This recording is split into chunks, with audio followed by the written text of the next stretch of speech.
Hi there, thank you so much for clicking on this video. My name is Simi Williams and I welcome you to the family. You clicked on this video to understand the red flags you should be looking out for in yourself. But before we get right into the video, I don't like to waste nobody's time because I don't like my time being wasted.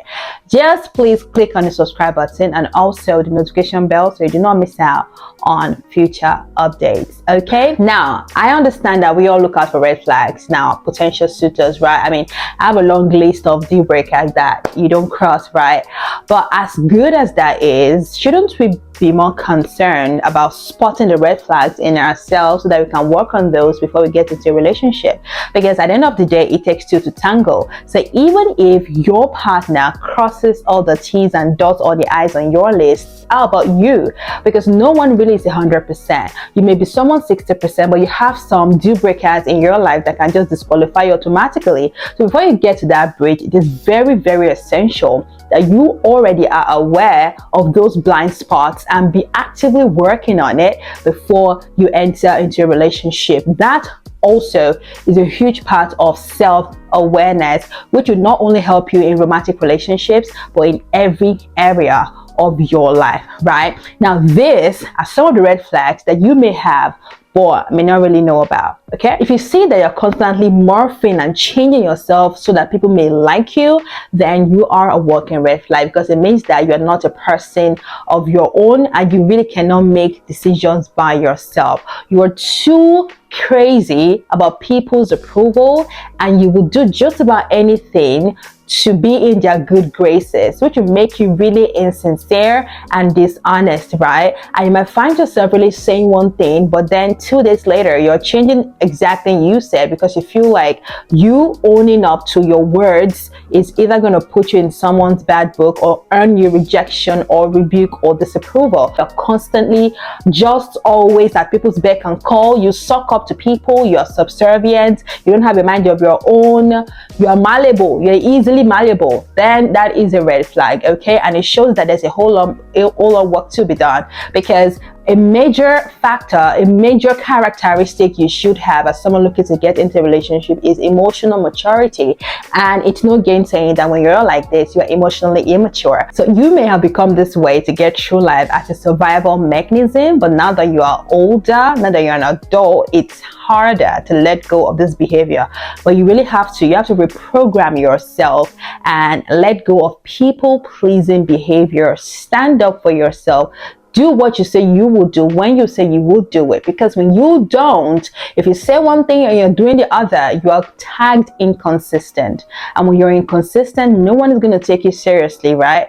You are confused and just this really chaotic individual, because one would not really know what your actions would be. You'd be totally unpredictable, and not in an enigmatic, mysterious way, no, but in an off-putting, inauthentic way. So that can be a red flag you need to watch out for in yourself. Another red flag is you not having boundaries, right?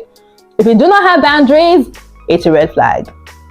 If anything goes with you, anyone can try whatever with you, you go whenever, wherever, with anybody, you don't have boundaries around the use of your time, that is a red flag. Because when you don't have boundaries, chances are that you will never make a good spouse or a good partner. Because you're going to cheat on your spouse, though. If you keep doing a disservice to yourself and keep allowing people to dump their garbage into your life because you're afraid, because you're scared, because you don't think you deserve better, you're never going to be happy.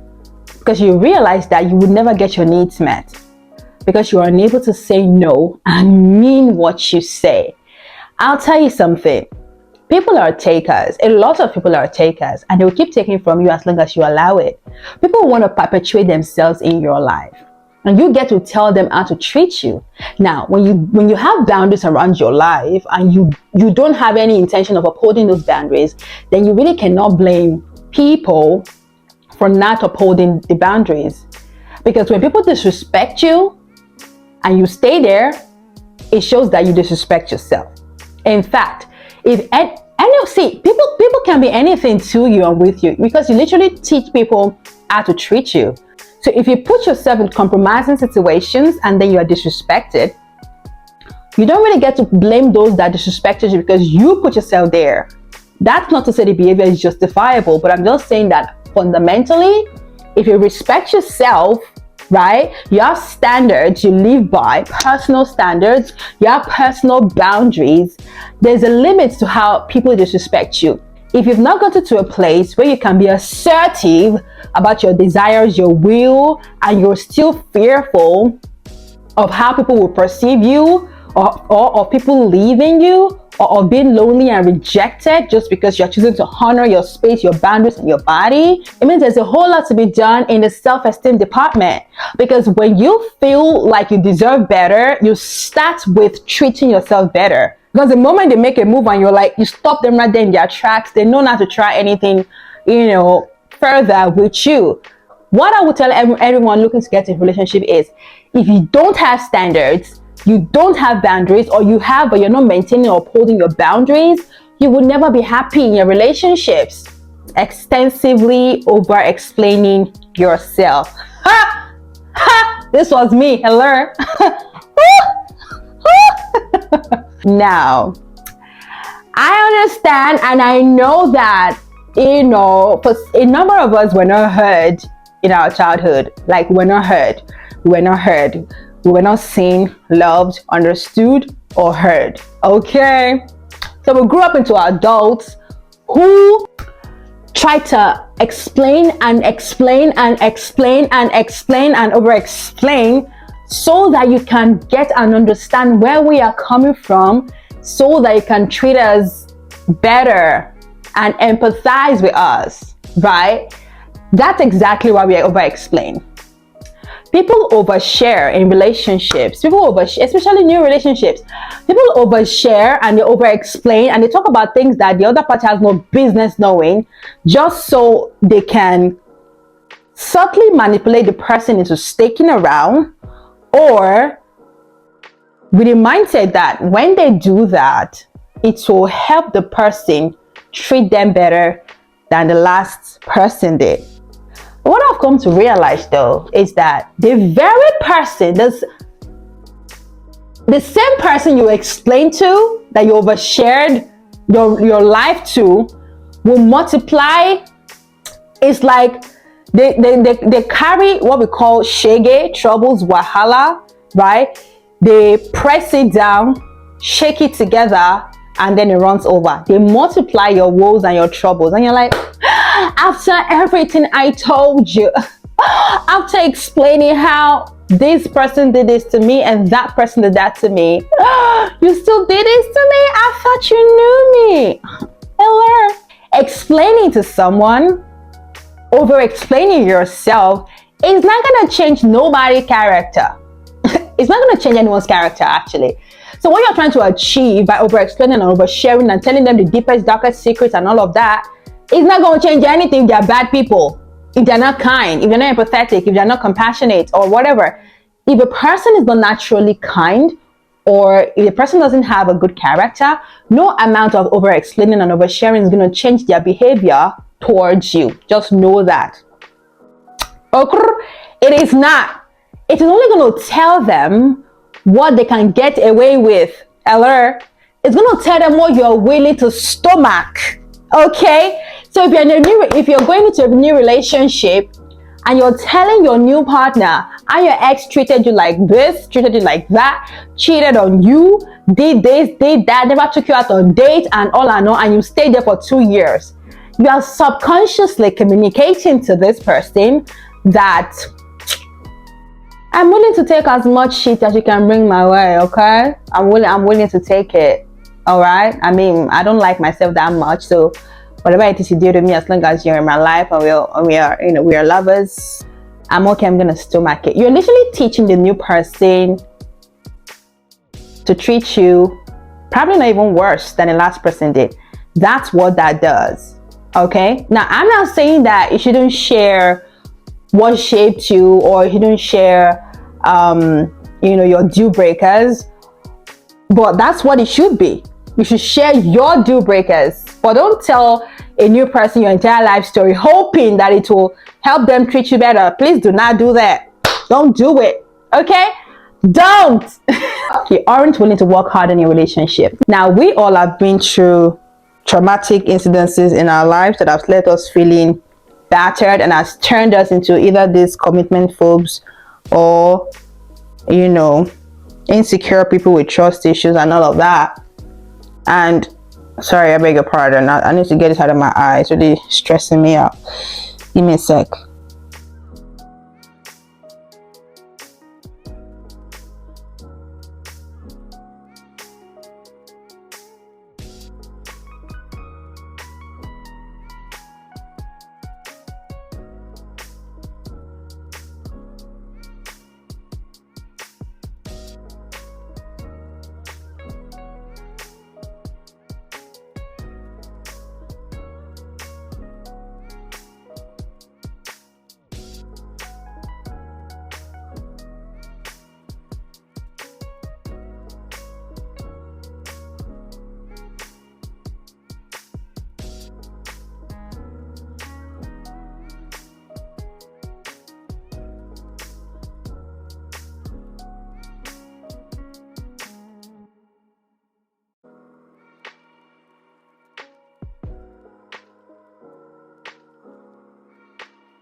One skill that every individual should have is the ability to listen, to really lock in on the person, having a conversation with you without drifting off or zoning out or with your eyes glazing over, right? It shows that you are mature enough to listen to the person talking to you. Even if what they are really talking about is not something you really want to hear, you must be able to hold space for your partner and listen to what they got to tell you, because that's what you signed up for when you said yes to dating them. Okay, another red flag you need to watch out for is if you're self-centered, self-absorbed, and you think the world revolves around you. Okay, I feel like if you're able to have a paradigm shift from gimme in a relationship to take in a relationship, we'll have much more healthier relationships, because it's apparent that people go into relationships to be served. They go in a relationship to receive, to take, without any intent of giving back. It's gonna look good on you if you're able to come true for your partner. But when you're all self-centered and all you're about is how this person can please you, you want the limelight to be on you all the time. When they're sharing or talking about their burdens, you're not interested. But when it's your turn, you want them to carry your matter on their head like gala, you are the devil, and you really need to go for deliverance or exorcism, because that is pure demonic behavior. If this is who you are and everyone must just gravitate to you and just keep their attention and their focus on you, you don't want to hold space for no one else but yourself, that is a freaking red flag, and it makes you a candidate for exorcism. Like I said earlier, you really need to work on yourself if this is who you are. Now, I understand if this season of your life you're choosing to not accommodate someone else in your life. That is allowed, right? If you're choosing to focus on yourself, heal, and you're like, I don't want nobody else in my space, but that should not make you a terrible individual. When other people reach out to you outside of romantic encounters, you should still come true for people when they need you though, right? I mean, that's what it means to be kind, to be nice, to be humane, and all of this other stuff. If you are naturally kind, when you're in a relationship, it amplifies, because when love comes in, I believe everything about you is tilted towards serving this person. You're thinking of how to make their life better. You're thinking of how to make them happier and all that. Because from the very meaning of love, there is no love without giving, without sacrifice, and without self-denial and all of this other stuff. That is if you're running love the way it's supposed to be run, okay? And not this counterfeit version we now have. If you realize that at this point in your life, you don't have space for that, do not bring someone else's son into a life that is all messed up and chaotic, and you're not able to show up for them the way they need you to show up for them, right? So this is a red flag in yourself you need to watch out for, not just as a potential romantic partner, but as a human being. All right, last but not the least, another red flag you need to watch out for in yourself is if you're still hung up on your past and you still have a truckload of emotional baggage and issues you're walking through. Now, I understand and I know that as long as you're on this planet, you're going to keep having emotional baggage. You're going to keep being traumatized. You can be traumatized at work, by your children. Children can be such terrorists. Your children can traumatize you. Your co-workers, your pastor, the church may traumatize you. But fundamentally, you should have healed from the things that defined you and shaped you, right? The things that caused you major, nerve-wracking experiences. You must have healed from those, because whether you like it or not, those negative experiences will seep into your relationship and may either color it or ruin it completely. If you have self-sabotaging tendencies, no matter how good your partner is, no matter how healthy your relationship has a potential to be, you are going to sabotage that, because fundamentally at your very core, you do not believe you deserve the good things of life. So whenever anything good comes your way, you ruin it. Whether you want to or not, you just find yourself ruining it. If you have a fear of intimacy, that is a major trauma response, right? You can be conditioned that way after having been heartbroken a couple of times. You may not now be able to be vulnerable to someone or open up yourself. If you struggle with this, it's a red flag, and you need to find healthy coping mechanisms and heal that. I'm not going to go into how to heal that in this video. Maybe in the next video I'm going to talk about it. But as a female or as a guy, if you still struggle with hang-ups from your past relationship, or you're stuck there in some way, you need to feel the pain and really go through this healing process before you walk into another relationship. Because hurt people. When you're hurting, you bleed on other people that didn't hurt you, right? And then you continue to perpetuate the cycle of pain, misery, and trauma. So please, I'm gonna implore you to please take out time to really, really heal. Work on yourself, be grounded, be more centered, focus on God, allow God to help you deal with those baggage. If you can afford therapy, go for it. One of the things I advocate for on this channel is therapy. I mean, I need one myself. I hope I've been able to convince and not to confuse you that it is much better to work on yourself right here, right now, so that you'll be able to have more enjoyable, fulfilling, healthy relationships. Okay? Because guess what? When you heal, you no longer choose from a place of pain. You choose from a place of abundance, wholeness, and joy. It even informs the partner you choose to, go for. You need to get your priorities in order so that your life doesn't end up in a mishmash of kaleidoscopic mess. Thank you so much for watching my video. I look forward to seeing you next week. Please smash this, I beg you, in the name of our God, please smash the subscribe button and share this video to as many people as we need to see it. I am Simi Williams, and I say you are amazing and God is with you. Bye.